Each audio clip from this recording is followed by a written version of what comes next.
এখন পুনাতগণ পরমাত্মা যখন 5 বছরের হলেন এবং রামানন্দজির সাথে ওরা জ্ঞান চর্চা হয়েছিল, যেটা সকালেই দাস বলেছিলেন আপনাদের। পরমেশ্বর কবির সাহেব গুরু ধারণ করেছিলেন, এই জন্য গুরু মেনেছিলেন রামানন্দজিকে, যেনাকে উচ্চস্তরের ব্রাহ্মণ মনে করা হতো। বিদ্যান, বেদ আর গীতার আর পুরাণের মর্মতা উনি বুঝেছিলেন, এটাই সবাই ভাবত। ওনার ক খ জ্ঞান ছিল না বেদ আর গীতার ব্যাপারে। সংস্কৃত জ্ঞান গুলে খেয়ে রেখেছিলেন, কিন্তু সৎ লোক ছিলেন। নিষ্কামভাবে জ্ঞান প্রচার নিজে এবং অপরকে দিয়ে করাচ্ছিলেন। তাই পরমাত্মা এই মর্যাদাটা বজায় রাখার জন্য যে গুরুবিন মালা ফেরতে, এটাই ওনার বচন, গুরুবিন মালা ফেরতে গুরুবিন দেতে দান, গুরুবিন দোনো নিষ্ফল হ্যায় চায় পুছো বেদ পুরাণ।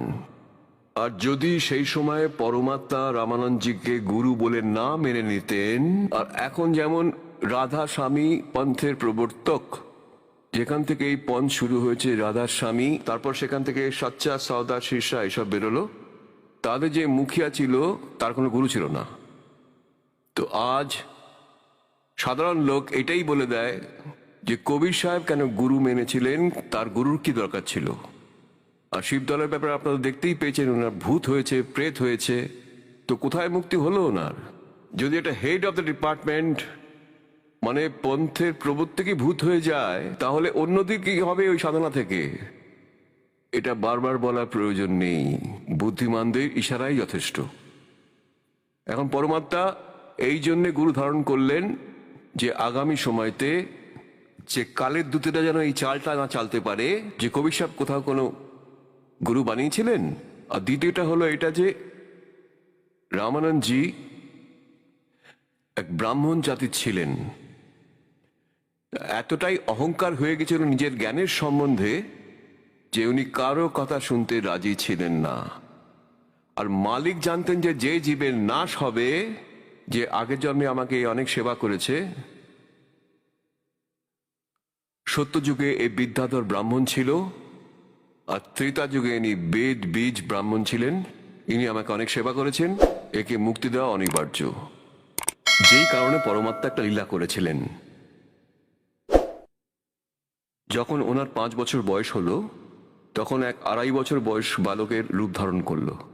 আর স্বামী রামানন্দজি প্রতিদিন স্নান করার জন্য বের হতেন পঞ্চগঙ্গা ঘাটে, যেখানে ব্রাহ্মণরাই বিশেষ করে স্নান টান করতেন। তো ওখানে ঋষি রামানন্দের 104 বছর বয়স বৃদ্ধ সকাল সকাল প্রতিদিন আধা অন্ধকারে ব্রহ্ম মুহূর্তে বেরোতেন। গরমের দিন ছিল, পরমাত্মা 2.5 বছর বয়সের বালকের রূপ ধারণ করেছিলেন এবং ঘাটের সিঁড়িতে শুয়ে পড়লেন। এবার রামানন্দজি অন্ধকারের মধ্যে হেঁটে হেঁটে যাচ্ছিলেন। গলার মধ্যে ওনার একটি কণ্ঠী ছিল, বৈষ্ণব পরম্পরার মধ্যে এক তুলসীর মালার একটা কণ্ঠী হতো, তাকে কণ্ঠী বলা হয়। একটাই গ্রন্থি থাকে পুরো মালাটার মধ্যে, ওকে কণ্ঠী মালা বলা হয়। আর সে বৈষ্ণব পরম্পরা, সে দীক্ষিত, এটাই তার পরিচয়।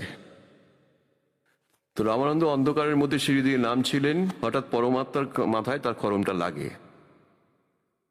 খড়ম লাগার পরে বালক লীলা শুরু করলেন এবং কাঁদতে লাগলেন। রামানন্দজি ভাবলেন কোনো বালকের চোট লেগেছে। সাধু সন্তরা দয়ালু হয়, তিনি ঝুঁকে দেখতে গেলেন। ঝোঁকার পরেই তার গলার কণ্ঠীটা অন্ধকারে বেরিয়ে পড়ল, পরমাত্মার গলায় লেগে গেল কবির সাহেবের। আর তার মাথায় হাত রেখে বললেন, বাবা কাঁদিস না, রাম রাম বল বাবা, রাম রাম বল। পরমাত্মা চুপ করে গেলেন আর স্বামীজি স্নান করতে শুরু করলেন।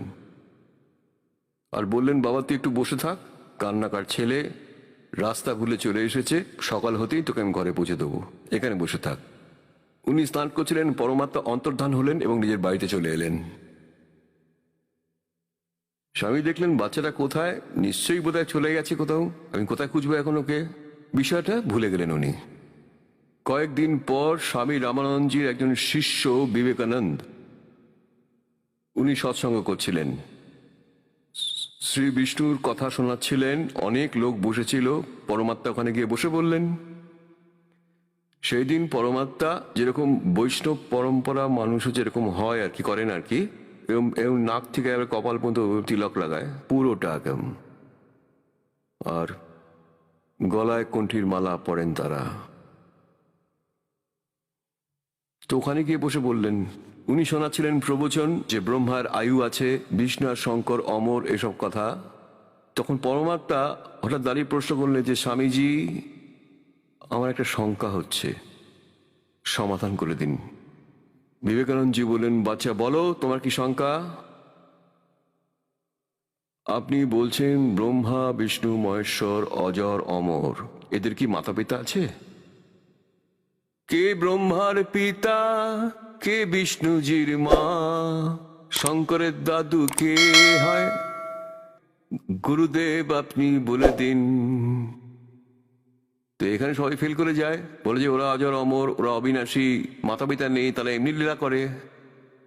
তখন পরমাত্মা বললেন যে আমি একদিন শিবপুরাণ শুনেছি একজন ব্রাহ্মণের কাছে, আর রুদ্র সংহিতায় লেখা আছে যে কালরূপী ব্রহ্ম থেকে আর শিবার সহযোগিতায় বিষ্ণুদেবের উৎপত্তি হয়ে থাকে। এইভাবেই ব্রহ্মাজির উৎপত্তি হয়েছে। আর আপনি বলছেন স্বামীজি এদের মাতা পিতা নেই। এখন তো পায়ের তলা থেকে মাটি সরে গেল, সবাই সামনে বেজ্জতি হলেন, নিজেকে খুব বিদ্বান ভাবতেন। তো উনি বললেন, তুই কি করে পড়লি পুরাণকে? মহাতা তখন বললেন যে আমি পড়িনি, আমি বললাম যে আমি শুনেছি। তুই মিথ্যে কথা বলছিস। তা কোথা থেকে দীক্ষা টিকা নেওয়া আছে তোর? দেখছি তিলক পরে আছিস। হ্যাঁ আমি দীক্ষা নিয়েছি। কোথা থেকে? বিবেকানন্দ জিজ্ঞেস করলেন, কোথার থেকে দীক্ষা নিয়েছিস তুই? যেখান থেকে আপনি নিয়েছেন সেখান থেকে আমি নিয়েছি। তুই কে? কোন জাতির তুই? পরমাত্মারা বলতে হয়নি, ওখানে যারা শ্রোতা ছিল তারা বলল যে ও নিরুৎ ছেলে, ধানকের, তাঁতির। তা বিবেকানন্দ সুযোগ পেয়ে গেলেন, তো বললেন যে দেখো সবাই কি মিথ্যেবাদী, কি কপটতা করছে বাচ্চাটা। ও তো মিথ্যে কথা বলছে। ও বলছে স্বামী রামানন্দজির কাছে ও দীক্ষা নিয়েছে আমার গুরু থেকে। উনি তো এই শূদ্রদের কাছেও বসতে দেন না, এদের মুখ দর্শনও করেন না, পর্দার পেছন থেকে কথা বলেন।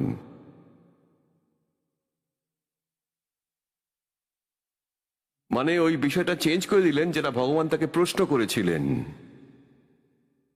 আর বললেন যে দেখবি আমি এখন গুরুদের কাছে তোর কথা বলছি, তুই আমার বেইজ্জতি করেছিস সবার কাছে।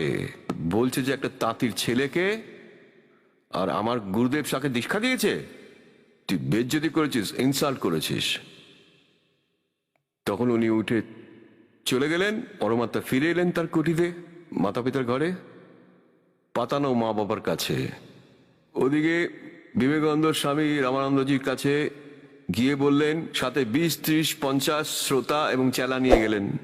আর সবাই বললেন যে মহারাজ আজকে আমাদের নাক কাটা গেছে, আমাদের বাইরে বেরোর যোগ্যই রাখেননি। এক ধানকের পুত্র, এক তাঁতির পুত্র বলছে নাকি আপনি তাকে গুরু বানিয়েছেন। মহাত্মা পুরো কাশিতে কিন্তু আগুনের মতন ছড়িয়ে পড়েছে এই কথাটা, আর সব লোকেরাই ধিক্কার জানাচ্ছে, যদি সেটাই করে থাকে খুবই খারাপ। তখন রামানন্দজি বললেন যে ও মিথ্যে বলছে, আমি এরকম কাউকে দীক্ষা দিইনি, যাও ওকে সকালবেলা ধরে এনো আর সবাইকে ডেকে এনো, আমি সামনে বলবো ওকে। এখন বিবেকানন্দ সবাইকে ডেকে এনেছেন, 1000 লোককে জড়ো করেছেন। দেখো তো মিথ্যে বলছে, দেখবে গুরুদেবা কি বলেন ওকে। এখন সকাল সকাল বিবেকানন্দ ঠিক সময় পৌঁছে গেলেন তাঁতির কলোনিতে, সঙ্গে 10টা পালোয়ান লাঠি হাতে নিয়ে। এবার সবাই বুঝতে পারলো, কলোনির লোকেরা দেখলো যে এরা খুব খারাপ উদ্দেশ্য নিয়ে এসছে এই লোকগুলো, এবং নিরু কোথায় থাকে সে জিজ্ঞাসা করছিল। কেউ একজন শর্টকাটে গিয়ে তাকে জানালো যে তোর বাচ্চা কি এমন করেছে বল, কি ভুল করেছিস তোরা। এরম এরম কিছু ব্রাহ্মণ লোক তোমার বাড়ি খুঁজছে, ওদের কিন্তু উদ্দেশ্য মোটেই ভালো না, ঝগড়া করার উদ্দেশ্য নিয়ে আসছে ওরা।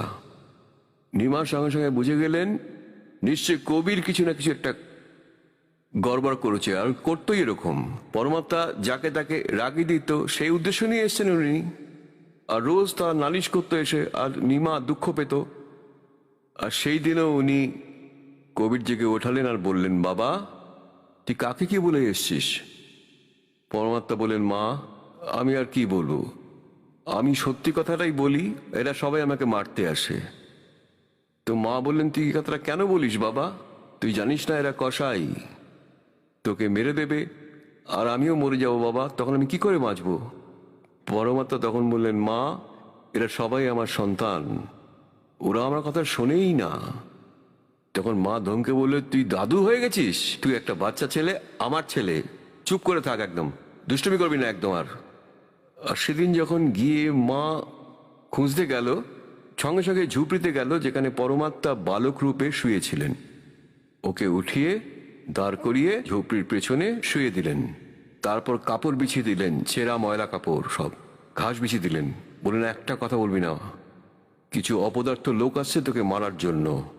উনি সন্দেহ করেছেন যে এই কারণেই আসছে তারা। ওরা এসে বলল, তোমার ছেলে কোথায়? কোথায় আছে কবির?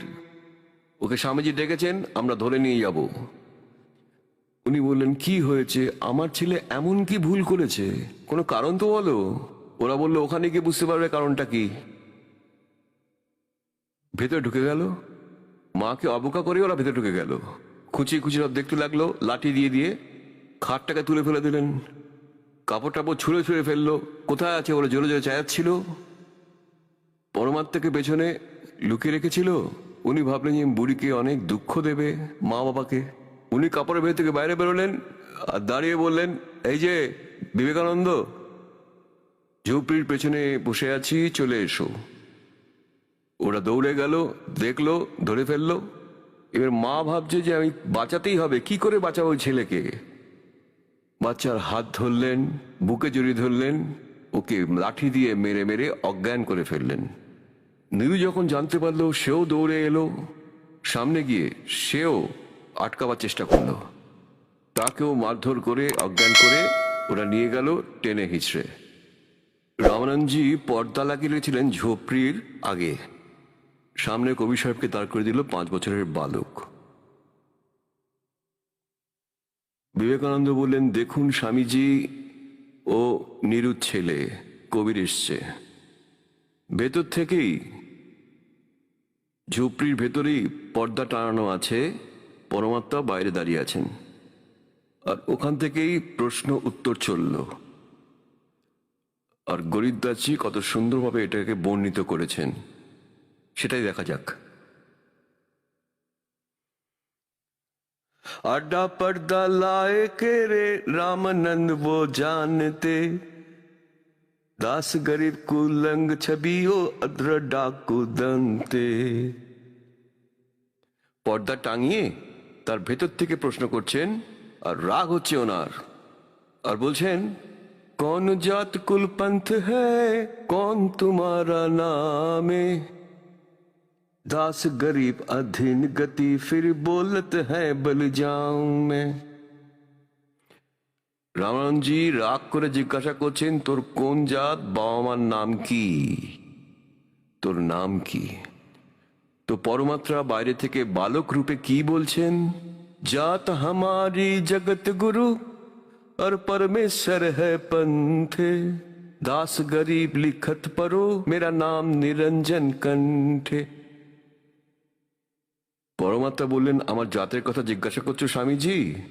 আমি হচ্ছি জগৎগুরু, সবাইকে জ্ঞান দেওয়ার জন্য এসেছি।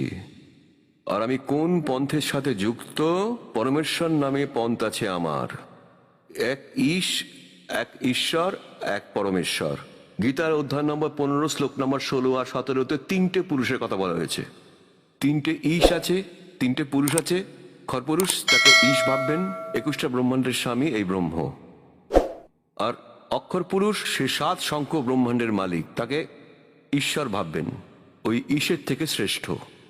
আর চতুর্থ যে পরমক্ষর ব্রহ্ম আছে, সে হচ্ছে পরমেশ্বর, ঈশ্বর থেকে সৃষ্ট পরমেশ্বর। তো উনি বলছেন, আমার যে মার্গ সেটা পরমেশ্বরের মার্গ। জাত हमारी जगत गुरु और परमेश्वर है पंथे, दास गरी लिखत परे मेरा मेरा नाम निरंजन कंठे। আর বেদে যেটা লেখা আছে ভগবান, সেটা আমি। আর এটা শুনে খুব দুঃখিত হলেন রামানন্দজি যে একটা ছোট জাতের ছেলে সে কিরকম তর্ক করছে।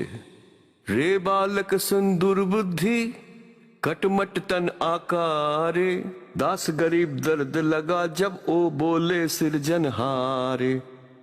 পরমাত্মা নিজেকে পরমাত্মা বলে দিলেন, আর রামানন্দজি খুবই দুঃখিত হলেন। বললেন, এ বালক সন্তুর বুদ্ধি, এই বুদ্ধিভ্রষ্ট বালক। আর রামানন্দজি ভগবানকে কিরকম মানতেন, যেরকম আপনার আর আমাদের বুদ্ধির স্তর, সেরকম এই বিদ্যাঙ্গের স্তরও ছিল। বিষ্ণুজির পূজারী মূর্তি বসিয়েছেন আর ভগবানকে নিরাকার মনে করেন। তো সেই দৃষ্টিকোণ থেকেই স্বামী রামানন্দজি বলছেন, রে বালক সন্দুর বুদ্ধি খটমট তন আকার, তোকে দেখা যাচ্ছে, তোর শরীর রয়েছে, আর দাস গরিব দর্দ লাগা জব ও বলে সর্জনহারে, যে তোর শরীর থাকা সত্ত্বেও নিজেকে ভগবান ভাবছিস। तुम मन के पालबा तेरा जुल्हे के घर बास है, दास गरीब अज्ञान गति ये था दृढ़ विश्वास। রামানন্দজি কি বলছেন, তুই মমিন মানে তুই মুসলমানের দয়া দাক্ষিণ্যে বেড়ে উঠেছিস, আর একটা তাঁতির ঘরে তোর জন্ম, আর নিজেকে এখন তুই ভগবান বলছিস। मान बड़ा ही छोड़ कर बोलो बालक बहने, दास गरीब अदम मुखी इतना तुम घट फैने। तरक तनु से बोले थे रामानंद सुरज्ञाने, दास गरीब को जात है ये आखिर निज निदान। রামানন্দজি এত খারাপ ভাষা ব্যবহার করছিল যে এ হচ্ছে কুজাতের। কুজাত মানে যার জাতের কোনো ঠিক নেই, একে কুড়িয়ে পাওয়া গেছে কোথার থেকে, আর বলছে এত লম্বা চওড়া সব কথা।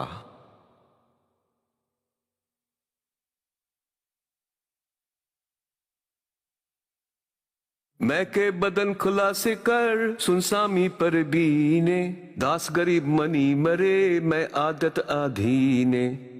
এবার পরমাত্মা বলছেন, হে স্বামীজি, যেরকম গুরু একজন খাঁটি শিষ্যকে আর গুরুর সাথে যেরকম ব্যবহার করা উচিত সেই পদ্ধতি বলে সেটাই পালন করে বলছেন।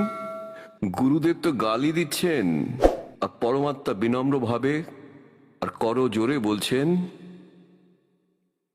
স্বামীজি আমি যা বলছি আমি কিন্তু সত্যিকারের তাই, আর আপনি আমার গুরুদেব, আপনি যাই বলুন না কেন আপনার সব কথা শিরোধার্য।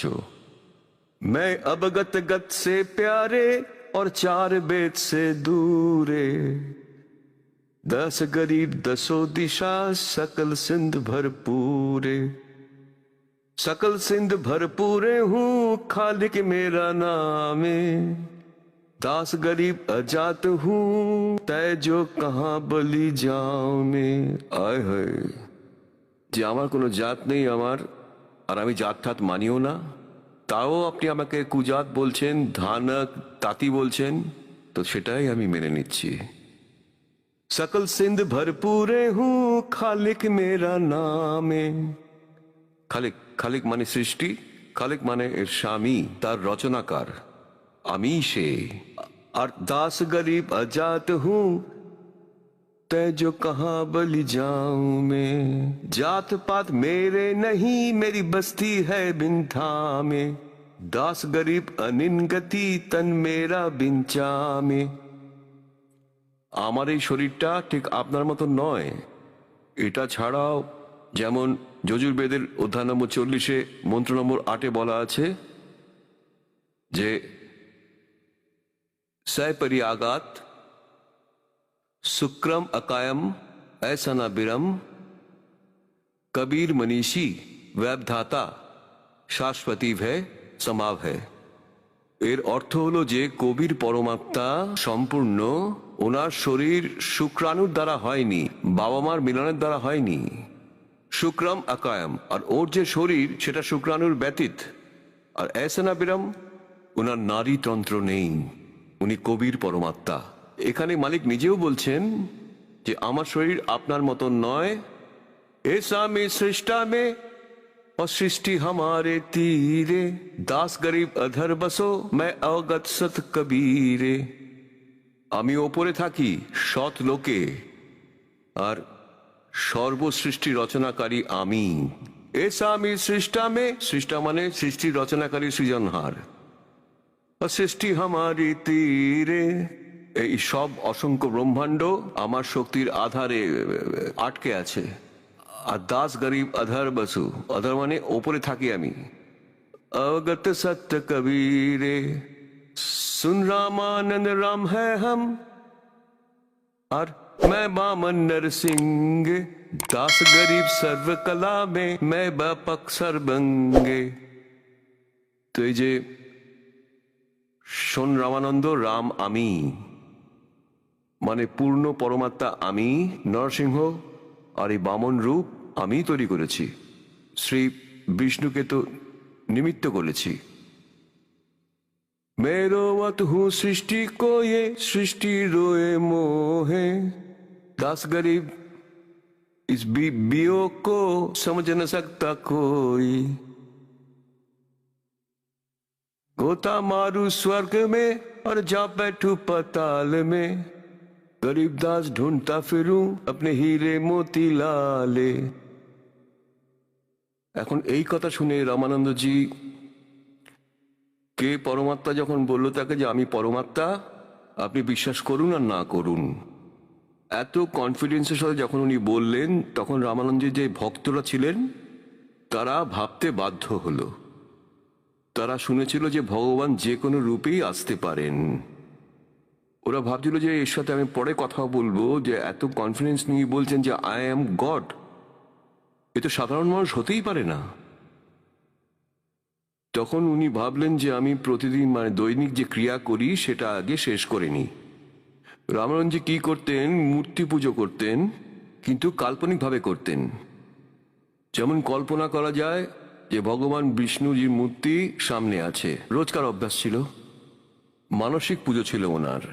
তারপর উনি কি করতেন, স্থূল কিরকম কর্মকাণ্ড করে এসব লোকে, ভগবান বিষ্ণুর মূর্তির পুরো কাপড়গুলো খুলে ফেলতেন, তারপর তাকে স্নান করাতেন, তারপর ধোয়া কাপড় তাকে পরাতেন, আর সব তিলক লাগাতো, গলেতে কণ্ঠি আর একটা গ্রন্থির মালা পরাতেন, আর মাথায় মুকুট পরিয়ে দিতেন।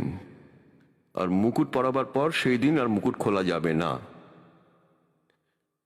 তো রামানন্দজি এরকমই কল্পনা করে করতেন। উনি নতুন কাপড় পরিয়েছেন ভগবান বিষ্ণুকে, তারপর মুকুট লাগিয়েছেন, তিলক পরিয়েছেন, শুধু উনি কণ্ঠি পরাতে ভুলে গেছেন। কণ্ঠি আপনি দেখতে পাচ্ছিলেন, কিন্তু যেরকম স্বপ্নে দেখে না অনেকবার, তিনি এইভাবেই কল্পনা করতেন। কণ্ঠি আলাদা রাখা ছিল মালা, আর মালা না পরালে তো পুজো হবে না, আর মুকুট খুলে নিলে তবুও পুজো বন্ধ। রামানন্দজি ভাবলেন এই মালাটাকে মুকুটের উপর দিয়ে পরাই, আর মুকুটে মালাটা গিয়ে আটকে গেল, তার নিচে আর নাম ছিলই না। মালিকের খেলা ছিল সেটা। রামানন্দজি খুব দুঃখ পেলেন যে হে পরমাত্মা, প্রথমবার জীবন আমি এটা ভুলে গেলাম, আমি আজ কি ভুল করেছি, আজকে আমার ভগবানের পুজো নষ্ট হয়ে গেল, ভগবান কি আমার উপর রুষ্ট হয়ে আছেন। এতটাই দুঃখ পেয়েছেন যখন তখন ভগবান বাইরে থেকে বলেন কবির সাহেব, আর পর্দার ভেতর থেকে উনি মানে মানসিক পুজো করছিলেন, বাইরে থেকে কেউ দেখতেও পাচ্ছে না। তখন পরমাত্মা বললেন, স্বামী ওর গিঁটটা খুলে দিন মালার, তারপর গলায় পরিয়ে গিঁটটা বেঁধে দিন, মুকুটটা খুলতে হবে না, আপনার কাজ হয়ে যাবে। এখন উনি কার মালা খুলছিলেন, কোথায় উনি মুকুট দেখতে পেলেন, একদম খটকা একটা ধাক্কা লাগলো রামানন্দজির, যে বাইরে তো কোনো মূর্তি নেই, আমি কি করছি সেটা কে জানতে পারে, এ তো সামনে পরমাত্মা দাঁড়িয়ে। এখন পুনাতাগণ, ব্রাহ্মণ সজ ব্রহ্ম জানে, যে ভগবানকে চিনতে পারে সেই ব্রাহ্মণ। আর একদিকে তো পুরো ব্রাহ্মণ সমাজ দাঁড়িয়েছিল, তার ইজ্জতের শেষ হয়ে যাবে যদি সে একটা তাঁতির ছেলেকে বুকে জড়িয়ে ধরে, ও তো নাম মাটিতে মিশে যাবে, আর সব প্রোগ্রাম ওর শেষ হয়ে যাবে, আর তার কোনো শিষ্য থাকবে না ব্রাহ্মণের, আর দুনিয়াতেও নিন্দার পাত্র হয়ে উঠবে। একদিকে তো উনি সমাজকে দেখতে পাচ্ছিলেন, আরেকদিকে উনি ভগবানকে দেখতে পাচ্ছিলেন। একেই পণ্ডিত বলা হয়। দড়ির পর্দা সরিয়ে দিলেন, আর একদম বাইরে এসে সবার সামনে সবাই বসেছিল জনতা, আর ওই তাঁতির ছেলেকে বুকে জড়িয়ে ধরলেন।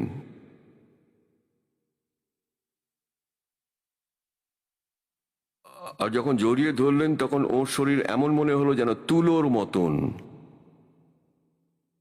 তখন মন কি পূজা তুম লখি, গরিবদাসজির বাণীতে পরমাত্মার মহিমা লেখা আছে, মন কি পূজা তুম লখি আর ये মুকুট মাল পরবেশ। রামানন্দজি বলছেন, গরিব দাস গতি কौन লখো তেরা কौन বরন কে বেখে। হয়ে হয়ে এখন রামানন্দজি বলছেন, হে পরমাত্মা, আপনার মহিমা কে বুঝতে পারে? আপনাকে কিভাবে ভগবান মানবেই জনতা? আপনি কোন রূপ ধরে দাঁড়িয়ে আছেন? একটা ছোট্ট শিশু ধুতি পরে সিম্পল ভাবে, আর কোন বর্ণে তাঁতির ঘরে আপনি এসেছেন, আর আপনি লীলা করে দেখাচ্ছেন, আর বলছে যে মন কি মালা তুম, মন কি পূজা তুম লকি এ মুকুট পাল পরিবেশ। गरीब दास गति कौन लखे तेरा कौन वरन के भेख। ये तो शिक्षा तुम दई ये मान लिए मन मोरे। गरीब दास को मल पुरुष और हमरा बदन कठोर। গরিবদাস জি বলছেন যে স্বামী রামানন্দজি যখন ওনাকে বুকে জড়িয়ে ধরলেন, डोडी पर्दा दूरी कर हो नीना कंठ लगाए। गरीब दास गुजरी बहद जब बदने बदन मिलाए। বলে যে একদিকে সারা সমাজ দাঁড়িয়ে আছে, ব্রাহ্মণ সমাজ, আর একদিকে ভগবান দাঁড়িয়ে আছেন। বলছেন যে এই মহাপুরুষ, এই ব্রাহ্মণ সমাজের কথা ভাবেনি, পরমাত্মাকে দেখলেন, যার জন্য ঘুরে বেড়াচ্ছিলেন তাকে সামনে দেখলেন, তো বুকে জড়িয়ে ধরলেন। বলছে মনের মধ্যে তো অনেক প্রশ্ন জাগলো যে জনতা কি বলবে, কিন্তু ভগবান দাঁড়িয়েছেন যাকে খোঁজার জন্য আমি ঘুরে বেড়াচ্ছিলাম, আর বয়স শেষ হতে চললো, 104 বছরে বুড়ো হয়ে গেছি, তাড়াতাড়ি বুকে জড়িয়ে ধরলেন। এখন কি বলছেন, ये तो दीक्षा तुम दई ये मान ली मन मोर। गरीब दास कोमल पुरुष और हमरा बदन कठोर। যে হে পরমাত্মা, আপনাকে পরমাত্মা বলে কি করে মানবে এই জনতা? আপনি কি রূপে দাঁড়িয়ে আছেন? কার ঘরে আপনার সব লীলা চলছে? এক তাঁতি রূপে আপনি বড় হচ্ছেন। তা পরমাত্মা ওনাকে অনেক কিছু বোঝালেন।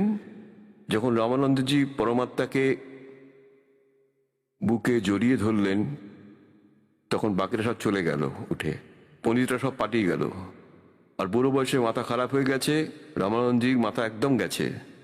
উনি একটা তাঁতির ছেলেকে ছুঁয়ে নিলেন, সেখানেই তো সর্বনাশ। এখন যারা গেল তারা গেল। তখন পরমাত্মা আর ওই ভালো আত্মা রামানন্দজি দুজনেই থেকে গেলেন। অনেকক্ষণ চর্চা করলেন। লাস্টে রামানন্দজি বললেন, দেখুন আমি সমাধিস্থ হচ্ছি, আপনার সমস্ত কথা আমি বুঝতে পারছি, কিন্তু আমি অত অব্দি যাই, সারা জীবন ধরে আমি এই করেছি। তখন প্রশ্ন জাগলো ওনার মনে। তখন পরমাত্মাকে বললেন, একটা কথা বলুন দাতা, আপনি একটা মিথ্যে বলেছেন। পরমাত্মা মিথ্যে বলতেন না। পরমাত্মা বললেন, কি মিথ্যে বলেছি? যে আপনি সবাইকে এটা বলেছেন যে আমি আপনাকে দীক্ষা দিয়েছি। আমি আপনাকে কবে দীক্ষা দিলাম? পরমাত্মা বললেন, মনে পড়ছে একদিন আপনি স্নান করতে নেমেছিলেন, আমি ওই সিঁড়িতে শুয়েছিলাম, আমার ঘুম পেয়ে গেছিল, আর আপনার খড়ম আমার মাথায় লেগেছিল, আর আপনি তখন বলেছিলেন বাবা রাম রাম বলো। আপনি দীক্ষা দিয়েছিলেন, আমি নিয়ে নিয়েছি, আপনি আমার গুরু, আমি আপনার শিষ্য। তখন আমার মনে পড়লো, তো সে বাচ্চাটা তো ছোট ছিল, আপনার তো 5 বছর, 2.5 বছরের ছেলে আর 5 বছরের ছেলের মধ্যে অনেক ডিফারেন্স হয়ে যায় হাইটে, মানে উচ্চতায়। তখন উনি বললেন, ও তো ছোট্ট শিশু ছিল, আপনি তো অনেক বড়। পরমাত্মা সেই সময় সেকেন্ড আরেকটা রূপ নিলেন, 2.5 বছরের বাচ্চার, আর একটা সেবকের খাট ছিল ওই ঘরের বাইরে, তারপর গিয়ে শুয়ে পড়লেন, আর একজন বাইরে দাঁড়িয়ে ছিলেন। তখন পরমাত্মা বললেন, স্বামীজি দেখুন তো আমি কি ওরকম ছিলাম, দেখুন সামনে। আর রামানন্দজি 6 বার ওদিকে দেখলেন, আর 6 বার এই 5 বছর বালকের দিকে দেখলেন, আর নিজের চোখ কসলাতে আরম্ভ করলেন। এরই মধ্যে 2.5 বছরের ছেলেটি উঠে ওই 5 বছর বালকের মধ্যে একই রকম ভাবে মিশে গেলেন। তখন রামানন্দজি বিশ্বাস করলেন যে ভগবান বালক নয়।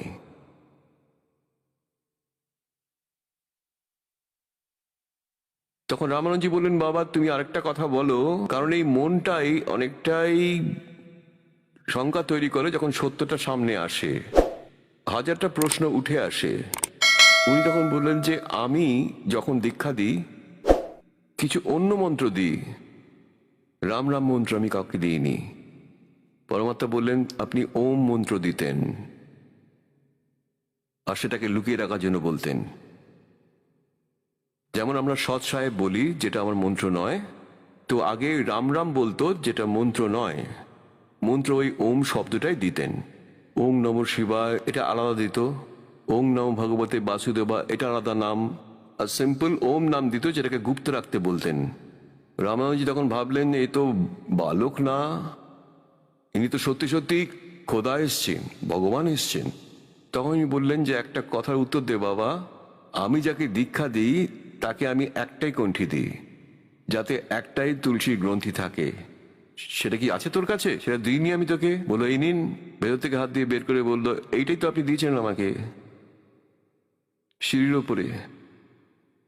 রামরঞ্জি তো তার চরণে বসে গেলেন চুপ করে।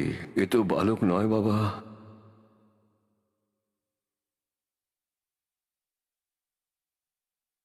তারপর পরমাত্মা বললেন যে এদিক ওদিকের কথা ছেড়ে দাও, আমার কথা শোনো। যে স্বামীজি এদিক ওদিকের কথা ছেড়ে দাও, কল্যাণ করো, তোমার জন্য আমি এসেছি। তারপর উনি বললেন যে আমি তো সমাধিস্থ হই। পরমাত্মা বললেন ঠিক আছে, সেটাও তুমি করো। সমাধিস্থ হয়ে কোথায় পৌঁছলেন? আগে গিয়ে ব্রহ্মচারী ছিলেন ছোটবেলা থেকেই, 104 বছর হয়ে গেছে বৃদ্ধের, সামনে একটা 5 বছরের ভগবান বালক বসে আছে। योग युक्त प्राणायाम कर जीता सकल शरीरे, तरबेनी के घाट पर वहां अटक रहे बलबीरे। সমাধিস্থ হয়ে ভেতরে যেতেন, সামনে গিয়ে ত্রিকুটিতে 3টে রাস্তা হয়ে যায়, ত্রিবেণী শুরু হয়। ইনি তো ভালো করে ত্রিকুটির ব্যাপারেই জানেন না, এ তো অনেক ভেতরের খেলা, মানুষেরা শুধু শুনেই এসেছে। আর যখন উনি পৌঁছলেন ত্রিকুটিতে, 3টে রাস্তা হয় সেখানে, আর পরমাত্মার সাথে গেছিলেন বালক রূপে ওপরে। যেখানে পৌঁছলো সমাধি, পরমাত্মা বললেন স্বামীজি এটা এসে গেল তোমার শেষ স্টেশন, এবারে কোথায় যাবে? উনি বললেন যে এরপরে আমি আর জানি না, আমি বলছি তোমাকে। এই যে লেফট সাইডেরটা আছে, এটা মৃত্যুর পরে আপনি এদিক দিয়ে যাবেন। আর এটা আগে গিয়ে যে প্রথম স্টেশন, প্রথম স্টপেজ, প্রথম স্থান, সে ধর্মরাজের হাতে। তিনি আপনার অ্যাকাউন্টটা নেবেন, আর যে যেখানকারই ভক্তি করেছেন সে ইষ্টের ধামে সঙ্গে সঙ্গে পাঠিয়ে দেওয়া হয়, ওখানে কোনো শুনানি হয় না। আর এদিকে এই সাথে যে তৃতীয় রাস্তাটা আছে, যেখানে ঋষি মহর্ষি যারা আলাদা থাকেন তারাই যেতে পারেন, এখানে অন্য কেউ যেতে পারে না। ওখানে রাস্তা আছে কিন্তু সাধারণ মানুষ নট অ্যালাউড। আর এই যে সামনে যে রাস্তাটা যাচ্ছে এটা ব্রহ্মরন্ধর। ব্রহ্মরন্ধর না খুললে ব্রহ্মলোকে যাওয়া সম্ভব নয়। তাই ব্রহ্মরন্ধর আপনাদের কোনো মন্ত্রের দ্বারা খুলবে না।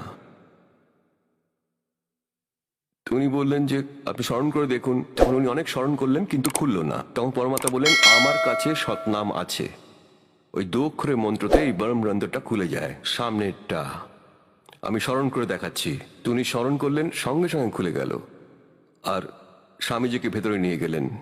ব্রহ্মাণ্ডের ভেতর সবকিছু ওনাকে দেখিয়ে পরব্রহ্মের লোকে প্রবেশ করলেন। তারপর সতলয়ে গেলেন 12 নম্বর দুয়ার পার করে।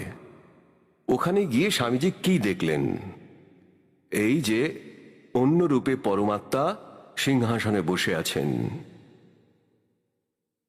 আর একটা রোমকূপের কোটি সূর্য কোটি চন্দ্রমা জড়ো হলো, তার উজ্জ্বলতা কম। আর নিচের থেকে বালক রূপে উনি গেলেন ওনার সাথে। তো ওখানে গিয়ে কি দেখলেন? যে একটা চামর উঠে ছোট্ট বালক এরম এরম করতে থাকলেন ভগবানের ওপর।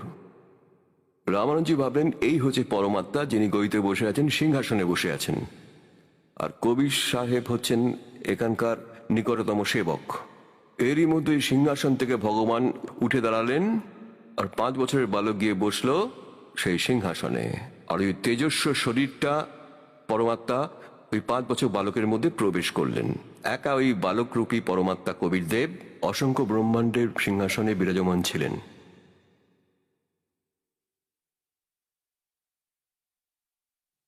এখন রামানুজি ভাবলেন কি চমৎকার করলেন উনি। তারপর ওনার চেতনা জাগলো যে ইনিই হচ্ছেন পরমাত্মা।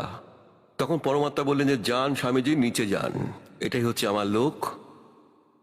ये स्वामी सृष्टा में सृष्टि हमारे तीर, दास गरीब अधर बसु अवगत सत कबीर।